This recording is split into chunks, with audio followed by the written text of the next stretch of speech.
Oi pessoal, tudo bem? Estamos de volta aí, né, trazendo os vídeos que geraram mais dúvida aí durante a semana, né, nessas postagens que a gente vem fazendo aí de perguntas, né, do quiz. E vamos lá, né, esse foi mais pelo comentário que uma pessoa fez que eu achei interessante, né. A gente já fez alguns vídeos explicando, né, essa questão de RPM para redutor de velocidade, né, no caso do tipo coroa e parafuso sem fim, né? E eu achei interessante que a pessoa colocou o seguinte, né? Porque como é que funciona o cálculo para encontrar a rotação, né? Deixa eu até mudar aqui a tela, deixar ela branca.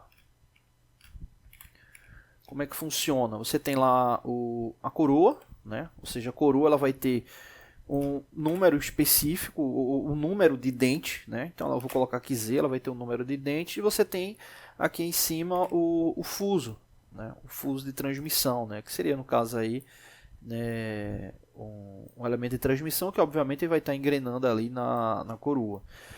E aí o que acontece? Para esse sistema de transmissão, o fuso rotaciona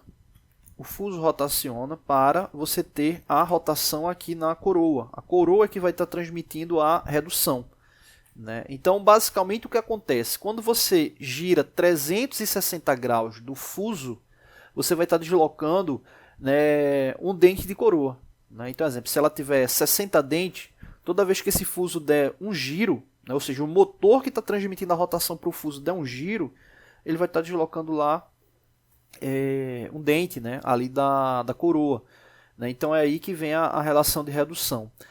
E aí no caso do cálculo é o seguinte, vamos supor que o motor que está acoplado ao fuso tenha 1000 RPM, né, ou seja, 1000 rotações por minuto. O fuso ele tem uma única entrada, né, ou seja, um único segmento de filete, um único segmento espiral, e tenha 50 dentes aí a coroa, né, vamos dizer 50. Beleza, então o que acontece? É só pegar o 1000 e dividir por 50. Né? 1000 dividido por 50 vai dar igual a 20. Ou seja, se fosse uma situação como essa, a rotação final aqui seria de 20 RPM. Ou seja, você teria a entrada de 1000 RPM do motor e teria uma rotação final de 20 RPM na coroa. Ou seja, 1000 RPM dividido pelo número de dentes, ou seja, 1000 dividido por 50 vai dar 20. Beleza, tranquilo. Só que no caso do exemplo aqui, na pergunta, né, tem duas entradas. Aí foi quando a pessoa questionou, foi, poxa, mas se tem duas entradas não quer dizer que diminui ainda mais a rotação? Né? Na verdade a pessoa afirmou, não, se tem duas entradas vai diminuir mais a rotação. Só que na verdade duas entradas significa o seguinte, né, a relação da transmissão, ela quando chega no filete, ela acaba diminuindo pela metade. Né? Ou seja, ele acaba aumentando a transmissão no caso do filete. Eu vou explicar agora o que acontece. Vou voltar de novo aqui para a tela em branco. O que acontece? Você vai ter lá a coroa, né, e vai ter o fuso lá fazendo a transmissão. Quando você tem um único segmento, né, você tem um único segmento, deixa aqui de vermelho, quando você tem um único segmento, toda vez que ele der um giro, você vai ter, obviamente, o contato com o dente de engrenagem. Só que quando você tem dois segmentos, ou seja, duas entradas, quando ele desloca 180 graus, o que vai acontecer? O filete inicial, exemplo, esse filete vermelho, ele vai estar a 180 graus. Beleza. Só que o verde, que seria o outro segmento aqui na sequência, ele já vai estar realizando o contato também. Né? Então, quando você tem um caso desse que o fuso ele tem mais entradas, você vai ter a divisão e depois a multiplicação pelo número de entradas. Né? Então muita gente se confunde com isso. Eu já vi gente errando pergunta de prova, né, de seleção por causa disso. Né? Então quanto mais entradas você tem, você acaba ampliando ali no fuso. Não é que o sistema ele vai gerar um aumento de rotação final. Por exemplo, o motor tem 1000 RPM e o fuso ele tem mais de uma entrada, a rotação final vai ser 2000 RPM. Não, ele vai reduzir a rotação.